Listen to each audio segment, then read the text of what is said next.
Алло? გამარჯობათ, YouTube-ის ოფისია? კი, გისმენ. მონეტიზაციის შესახებ გაწუხებთ? რა გინდა ბიჭო? კეთილი. ანუ YouTube-ზე ადრე მქონდა პატარა შემოსავალი. ეხლა კი უბრალოდ გაქრა ყველაფერი და რატომ? წადი იმუშავე სტროიკაზე.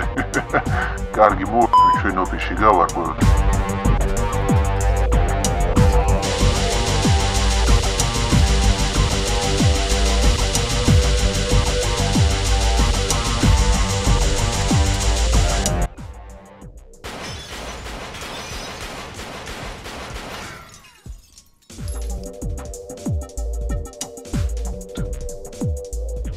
YouTube-ს გამარჯოს.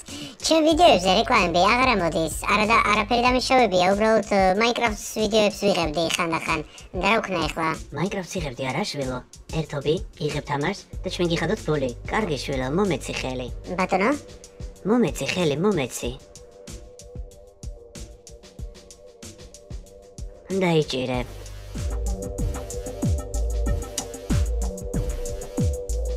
მისმინე, ოდნავ გადარეულო ძალით გემრიალო გეიმერო.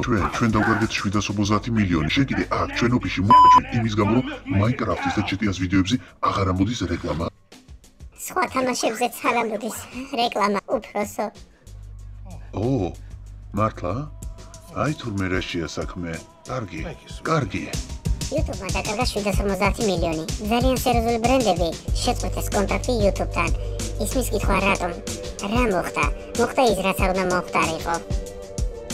სერიოზულ ბრენდების რეკლამა შემთხვევით ამოვარდა ექსტრემალურ ვიდეოებზე, ტერორისტების ვიდეოებზე ასე ვთქვათ, რის შემდეგაც ბრენდები პირდაპირ მნიშვნელობით გამოიყვნენ. წარმოიდგინეთ, ტერორისტების ვიდეოებზე ამოვა რეკლამა.